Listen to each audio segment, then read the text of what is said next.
Bom dia a todos, meu nome é Maria Carolina, eu sou orientanda do professor Vladimir Araújo Neto e o meu projeto se intitula Atlas Memória da Escola Pandêmica, um estudo sobre impasses percebidos na gestão educacional.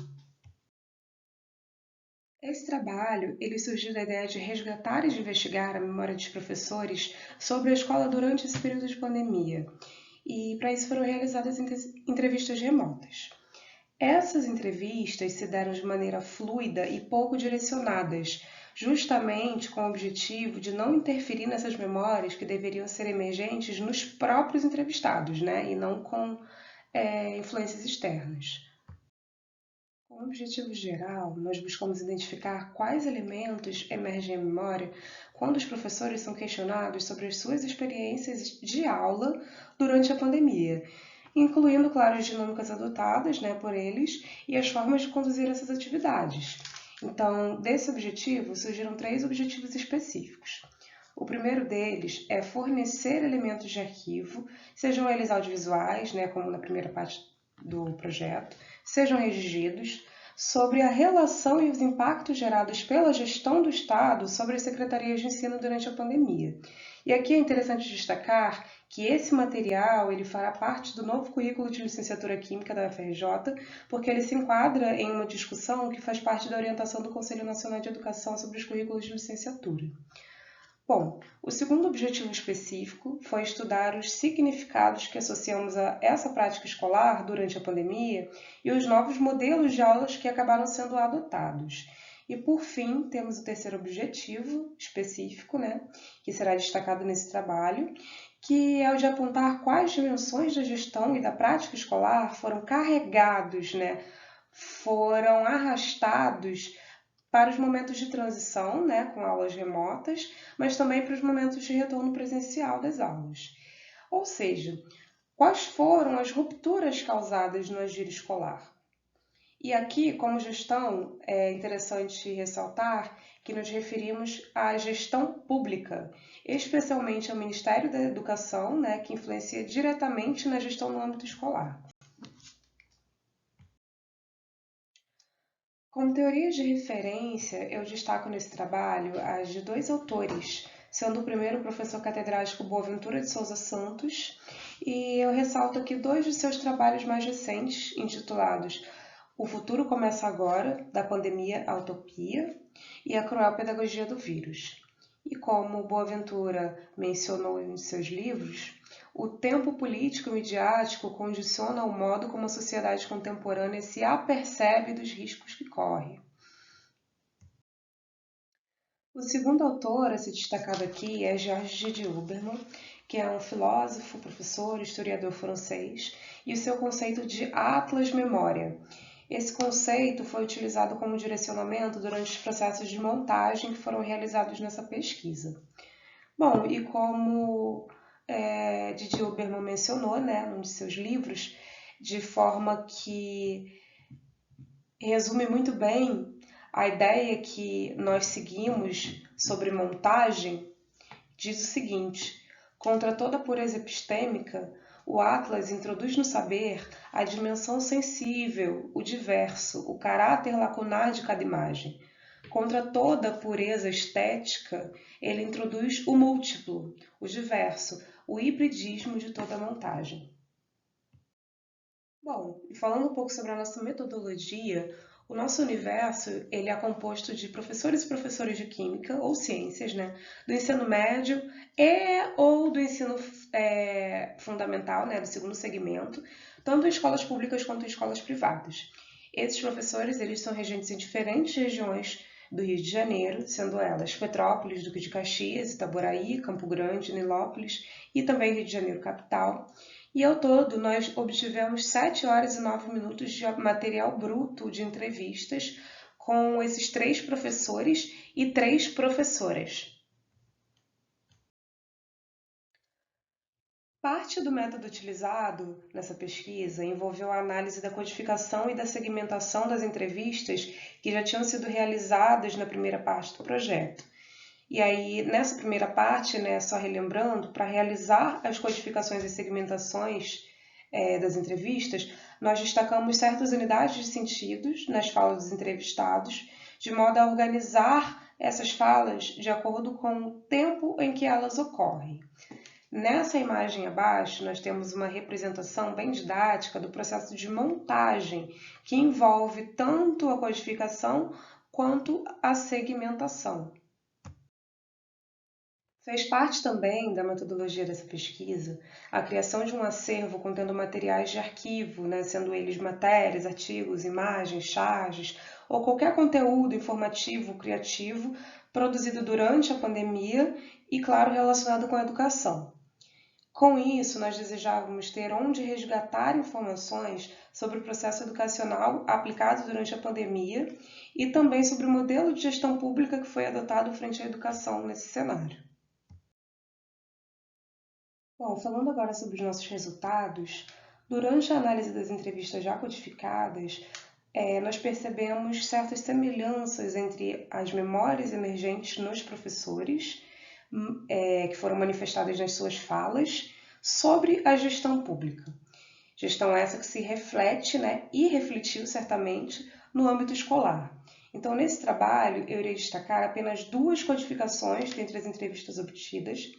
E aqui nós temos uma tabela, e no próximo slide também, que representa o processo de codificação e segmentação.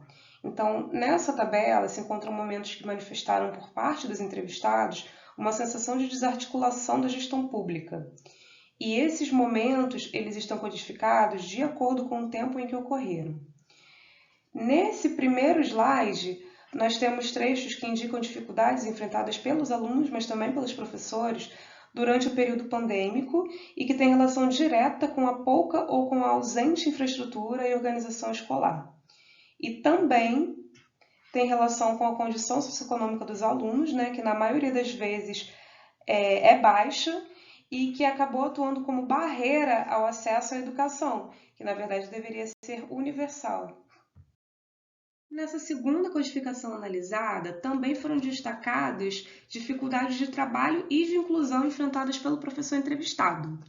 E nessa entrevista também está presente a sensação, por parte do entrevistado, de desarticulação do Estado frente a essas dificuldades. Nessa entrevista em específico, foi citado o uso de apostilas autorreguladas, que foram apostilas produzidas pela Fundação Roberto Marinho e adquiridas pela Secretaria de Educação, que foram disponibilizadas aos alunos e utilizadas durante a pandemia como fonte de material de estudo aos alunos, só que sendo muitas vezes a única fonte de estudo, principalmente aqueles alunos que não tinham acesso à internet, por exemplo. Agora eu irei destacar alguns dos materiais de arquivo que revelaram o real contexto de exclusão existente durante esse período de pandemia na educação. Então, nesse primeiro quadro, nessa notícia, a gente tem o seguinte título: a EAD na educação pública ignora que 42% das casas não tem computador. Se não tem computador, também não tem acesso à internet. E se não tem acesso à internet, não tem como ter acesso às aulas remotas, o que evidencia mais um fator de exclusão. Então, a proposta de governos municipais e estaduais para salvar o ano letivo, o ensino à distância EAD, esbarra na desigualdade social. E aí fica a questão, mudar a sociedade através da educação ou mudar a educação para mudar a sociedade? 3 ministros da educação em 18 meses. Como entra e sai é danoso para o país? Bom, aqui a gente tem um fator que enfraquece as pautas relacionadas à educação, porque se um ministro fica uma média de 6 meses atuando no ministério, não existe tempo hábil para o desenvolvimento e muito menos para o aprimoramento das políticas de melhoria relacionadas à educação. E, em seguida, Bolsonaro veta projeto que garantia a internet gratuita a alunos e professores de escolas públicas.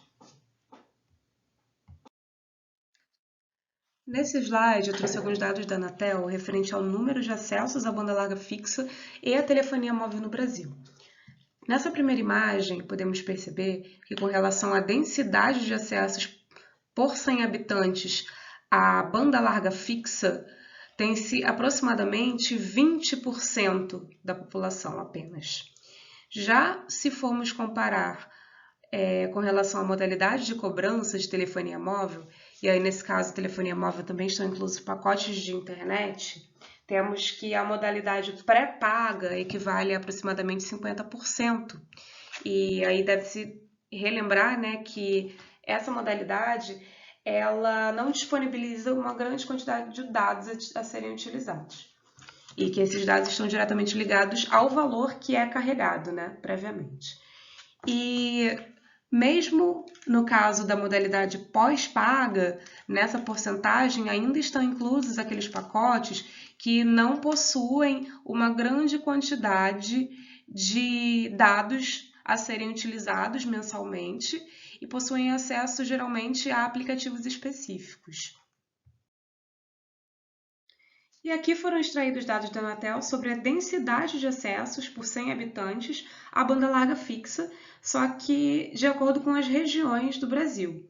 Então, pode-se perceber que as regiões Sul e Sudeste concentram a maior parte da acessibilidade do país, com destaque também, claro, para as regiões metropolitanas e regiões de maior poder aquisitivo. Aqui é importante só salientar que é importante também pesar o tamanho da cidade de São Paulo e da sua população, mas ainda colocando esse peso, essa diferença entre a densidade de acesso em São Paulo perante os outros estados continua sendo uma diferença gritante. Nesse slide, temos uma pesquisa sobre educação na pandemia que foi realizada por reformadores empresariais, estando entre eles a Fundação Lema e o Itaú Social, e foi publicada e publicizada pelo Datafolha. Então, essa pesquisa destacada no slide, ela relacionou o principal motivo que faria o estudante desistir da escola.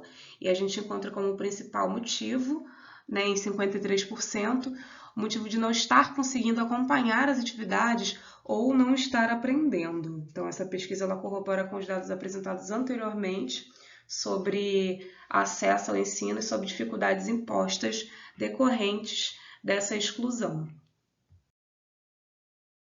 Sobre as considerações finais, gostaria de destacar 4 pontos principais. O primeiro deles é que, sem dúvidas, o Estado recuou do seu papel e franqueou a ação do mapeamento dos índices da educação na pandemia aos reformadores empresariais.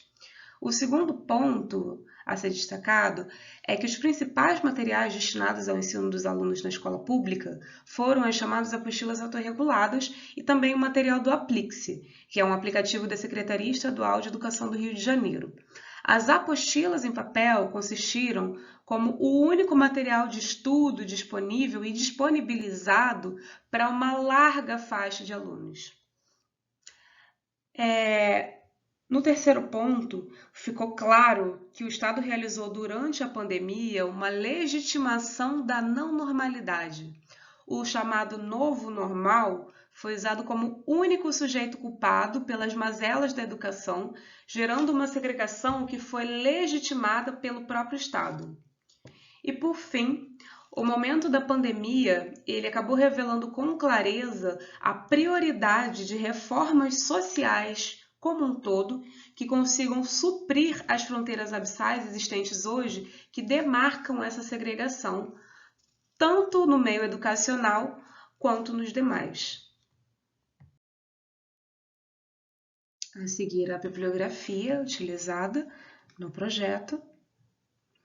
E por último, os nossos agradecimentos finais. Muito obrigada a todos.